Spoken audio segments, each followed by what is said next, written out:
Hola a todas y todos, vamos a comenzar con la tercera y última parte de este tema 7, función de reproducción. En los anteriores vídeos hemos podido ver la reproducción del ser humano, los cambios que suceden a lo largo de su vida, los aparatos reproductores tanto masculinos como femeninos, los ciclos menstruales, cómo ocurre la fecundación y cómo se desarrolla el embarazo, cómo acaba en el parto, y luego hemos centrado la última parte en la esterilidad y las técnicas para solucionarla. Durante este tercer vídeo veremos los métodos anticonceptivos y dedicaremos un último apartado a la sexualidad y el sexo.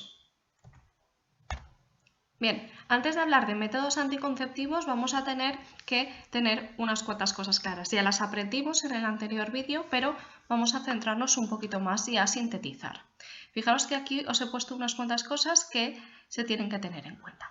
Recordar que el ciclo ovárico tiene una duración de 28 días.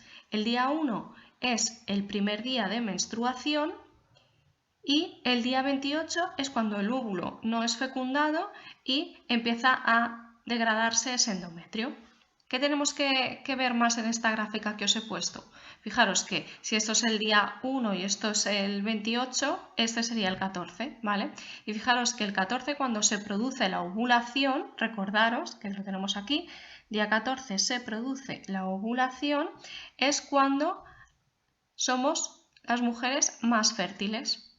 Esto también se puede ver en dos cosas. Por un lado, la secreción mucosa, el flujo vaginal aumenta, ¿vale?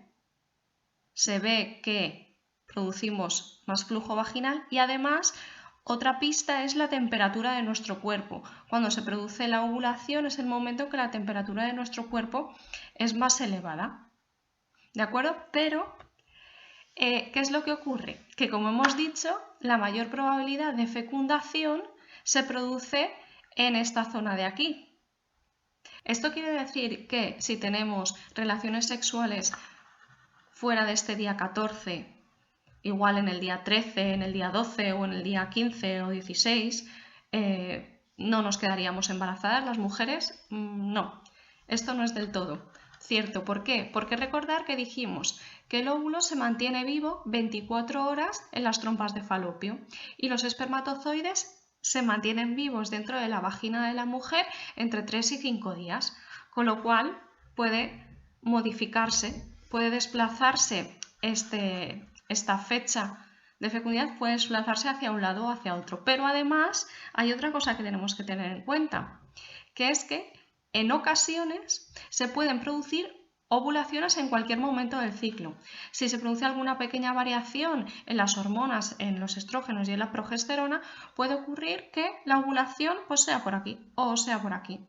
Con lo cual, siempre que no queramos quedarnos embarazadas, tendremos que utilizar métodos anticonceptivos, ya que, aunque evidentemente las mayores probabilidades de que se produzca un embarazo son alrededor del día 14, pueden darse en ocasiones que podamos quedarnos embarazadas por alrededor de estos días. Continuemos. Llegados a este punto, ya vamos a poder empezar a hablar de métodos anticonceptivos. Estos son aquellos que impiden el embarazo pese a mantener relaciones sexuales. Vamos a dividirlo en dos grandes grupos. Los naturales, que se basan en el cálculo del periodo fértil del ciclo menstrual para evitar el coito esos días. Evidentemente, estos únicamente son recomendables cuando ya se tiene una pareja estable, que tampoco sería una catástrofe que se produjera un embarazo, ¿de acuerdo? Porque no son del todo fiables. Además, lo más importante es que estos no nos van a poder proteger de enfermedades de transmisión sexual. Los desarrollaremos más tarde. Luego tenemos los métodos anticonceptivos artificiales. Estos impiden la fecundación incluso en días fértiles por diversos sistemas, ¿vale? Es decir, con estos vamos a poder tener relaciones sexuales a lo largo de todo el ciclo, incluso cuando se está ovulando, porque en un principio no va a haber posibilidad de embarazo. Estos se dividen en mecánicos, químicos y quirúrgicos. Vamos a verlos con un poquito más de detalle. El primero que nos vamos a centrar es en el control de la temperatura basal. De esto ya hemos hablado un poquito antes. Aquí tenemos la gráfica de la temperatura, ¿no? La temperatura va variando, como veis, a lo largo del ciclo, a lo largo de los 28 días. Aquí tendríamos la más bajita de todos, 36,5, y aquí 37 grados centígrados. Entonces, si una mujer no quiere quedarse embarazada, lo que puede hacer es cada día se mide la temperatura. Se mide la temperatura y va viendo que esta temperatura está entre 36,5, 36,8, ¿de acuerdo? Va oscilando un poquito, pero justo antes de la ovulación se da una bajada y cuando vuelve a subir, cuando estamos más próximas a los 37 grados centígrados, es cuando se da la ovulación. Entonces, según este método, aquí no habría que tener relaciones sexuales. Antiguamente las mujeres utilizaban esto mucho cuando querían quedarse embarazadas. Veían la temperatura y cuando la temperatura subía estaban ovulando y era cuando tenían que tener más relaciones sexuales. ¿Qué es lo que ocurre? Que como os imaginaréis esto tampoco es que sea muy fiable, porque imaginaros que se da algún ciclo irregular o que por ejemplo se produce alguna pequeña infección que hace que nuestra temperatura varíe. Entonces, bueno, como os he dicho, este método es para parejas más estables y que tampoco sea ningún problema quedarse embarazadas. Vamos con el siguiente. Es el método Ogino. Este se basa en cálculos estadísticos. Lo que se tendría que hacer en primer lugar es apuntarte cuándo comienza tu menstruación. ¿De acuerdo? Cuándo comienza tu menstruación y cuándo vuelve a comenzar tu menstruación al ciclo siguiente. ¿Por qué es importante que se haga esto? Porque no todas las mujeres tienen la misma duración del ciclo menstrual. Algunas lo tienen de 28, otras de 30, incluso 31 y otras de 25 incluso. Entonces es importante que se controle esto. ¿Cuánto dura el ciclo menstrual, el ciclo ovárico de cada mujer? Cuando ya se han hecho estos registros, se mira de la siguiente manera. Fijaos, el día 1 es el primer día del ciclo y empieza la menstruación, comienza la menstruación y según los cálculos estadísticos esta durará unos 5 días, del 1 al 5 días.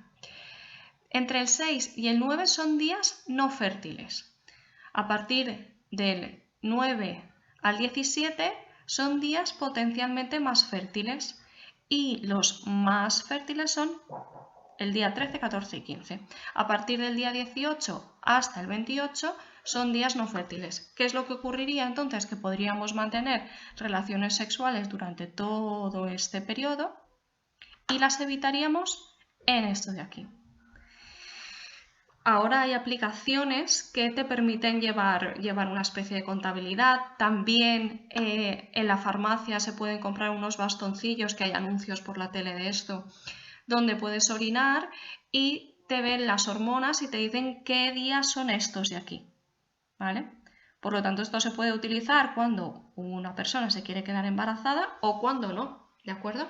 Pudiendo tener relaciones sexuales en estos días.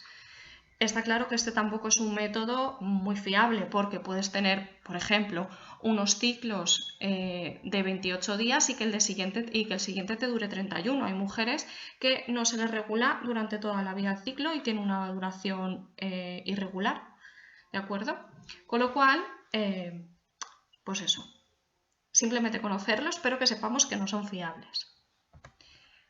Por último, dentro de métodos naturales, tendríamos la observación de la mucosa del cuello del útero, que este ya también lo hemos hablado un poquito antes, y es que si las mujeres se van controlando el flujo que van segregando, verán que durante los días no fértiles el flujo, el mucus, es opaco, grueso y pegajoso, y el día de la ovulación se produce mucha más cantidad de flujo y además este es más claro y más fluido. También esto es para cogerlo con pinzas, es aproximado y cada mujer es un mundo, por lo tanto hay que conocerlo, pero no hay que fiarse. Vamos ahora con los métodos anticonceptivos artificiales. Comenzaremos por los mecánicos. Estos lo que van a hacer es impedir el paso de los espermatozoides a las trompas de falopio, que es donde se encontraría el óvulo. O bien impiden la implantación del embrión en el cuello del útero. Es decir, esta sí que permitiría la fecundación, pero ese embrión, ese cigoto, no podría anidar en el útero. Veamos, el primero de ellos, el más conocido, es el preservativo masculino. Esto es una funda de látex que necesariamente se tiene que introducir con el pene erecto y lo que va a hacer es retener los espermatozoides. En la punta tiene un depósito, por ello es muy importante que se sepa poner bien. Al ponerlo se tiene que presionar sobre esta punta para que al introducirlo no se llene de aire y los espermatozoides cuando salgan puedan quedar aquí retenidos. Y por otro lado tenemos el preservativo femenino, que es mucho menos conocido, ¿de acuerdo? Es más engorroso de poner y de lo que se trata es también una funda de goma elástica que tiene dos aros, uno de ellos se sitúa en la vagina y el otro en el interior. Y este también lo que hace es recoger el semen. Estos son los dos únicos métodos anticonceptivos, y esto es muy importante, los dos únicos que nos van a proteger frente a las ETS, las enfermedades de transmisión sexual. El resto de métodos anticonceptivos, tanto los naturales que hemos visto antes como los siguientes que vamos a ver, no nos protegerían. Protegerían de un posible embarazo no deseado, pero no de contraer gonorrea, sífilis, sida, herpes, bla, bla, bla. Continuemos. Tenemos el diafragma. Es esto que tenemos aquí. ¿De acuerdo? Es una membrana flexible que se coloca, fijaros, en el interior pasado el cuello del útero antes de mantener una relación sexual. Y lo que va a hacer es cerrar el paso de los espermatozoides. Igualmente. Este es menos habitual por dos razones. Es más complicado de poner, tiene medidas.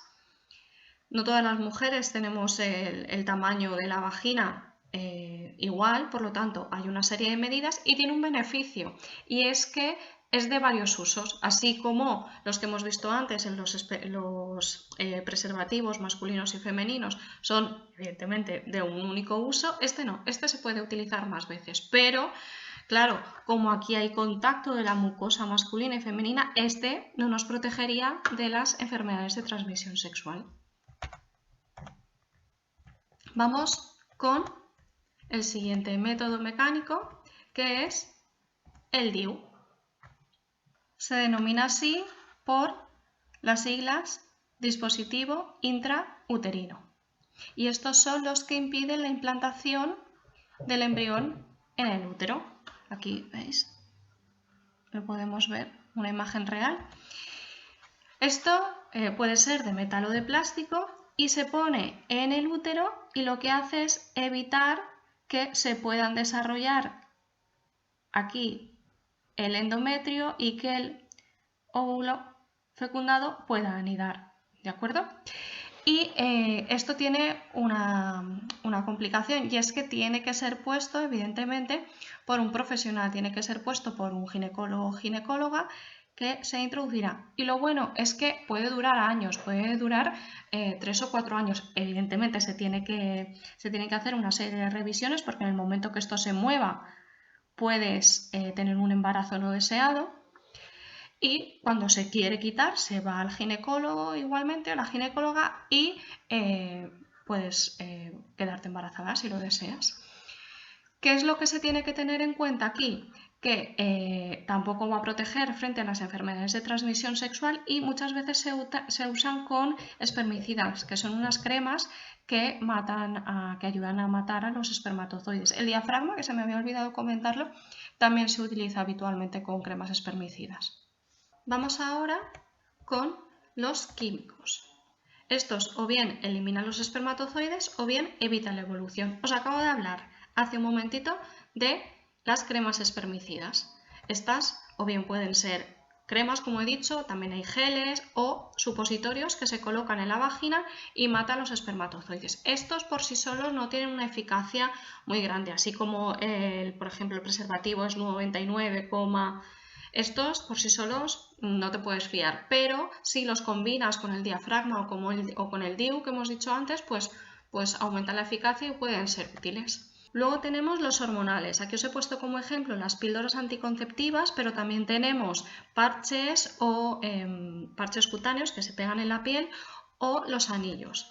Estos lo que hace es que contiene hormonas sintéticas que son muy similares a las que produce una mujer cuando está embarazada. ¿Y qué pasa? Cuando una mujer está embarazada no ovula. Si tú de manera artificial, ya sea con pastillas, con parches o con anillos que se introducen en la vagina, estás aportando estas hormonas, tu cuerpo, engañas a tu cuerpo se piensa que estás embarazada y entonces dejas de ovular. Y esto permite tener relaciones durante todo el ciclo. Pero, soy ya una pesada, no protege contra las enfermedades de transmisión sexual. Y por último nos quedarían los métodos artificiales quirúrgicos. Esto se haría en un quirófano y lo que hace es cortar los conductos de salida de los gametos. En la mujer es la ligadura de trompas, como vemos en esta imagen. Lo que se hace es, en las trompas de falopio se produce una incisión de manera que impide que el óvulo salga y impide que los espermatozoides entren. Luego simplemente lo que ocurre es que este óvulo, cuando no es fecundado, se degrada, no pasa nada, es una célula, se reabsorbería y no habría ningún problema, pero la ovulación sí que se produce. Y en hombres tenemos la vasectomía. La vasectomía consiste en lo mismo, en un corte en el conducto deferente. El conducto deferente, acordaros que era el que conectaba el epidídimo con la uretra, de manera que los espermatozoides no pueden salir. En este caso sería reversible. Y esto ya es para gente más adulta que ya tiene claro que pues, no quiere tener más descendencia o no quiere tener descendencia. Por último, y para acabar este tema, vamos a hablar de la sexualidad y el sexo. La sexualidad no es lo mismo que el sexo. Sexos biológicos encontramos dos. El masculino con un cromosoma X y un cromosoma Y y el femenino con un cromosoma X y otro cromosoma X. Pero, ojo, esto no quiere decir que una persona con dos cromosomas X se tenga que sentir obligatoriamente femenina, se tenga que sentir una mujer. De hecho, estos serían los transexuales. O hay personas con un cromosoma X y un cromosoma Y que se podrían sentir mujeres. ¿De acuerdo? Entonces, quiero que diferenciemos esto, que aunque hayan dos sexos biológicos, regidos por unos cromosomas, el sentimiento puede ser diferente. Con respecto a la sexualidad, no voy a dedicarle mucho tiempo porque esto lo trabajaremos con actividades. ¿Qué os voy a decir? Que no sepáis, en la sexualidad está implícito el amor, las emociones, la amistad, el afecto y el bienestar físico y psicológico. Con respecto a la salud sexual, se dice que la salud sexual es el estado de bienestar físico, emocional, mental y social relacionado con la sexualidad. Con lo cual, ¿qué es lo que tiene que primar en la salud sexual? El respeto hacia los demás y el respeto hacia uno mismo, respetando los valores culturales de cada persona. Como digo, respetarse a sí mismo, hay que respetar también las creencias religiosas, hay que tener evidentemente actitudes éticas y hay que respetar las diferentes opciones sexuales. Respecto a los hábitos saludables relativos a la sexualidad, ¿qué tendremos que tener en cuenta? Pues lavarnos los genitales con frecuencia. De hecho, ahora en las farmacias venden unos geles con pH específico que cuidan nuestros genitales. Utilizar preservativo si no se quiere contraer ningún tipo de enfermedad de transmisión sexual y evitar la promiscuidad en la medida de lo posible.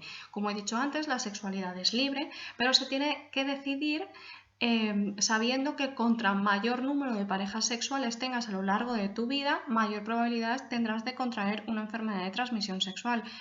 ¿Por qué? Porque hay algunas enfermedades, como por ejemplo el herpes genital, es un virus que pueden contraer tanto hombres como mujeres.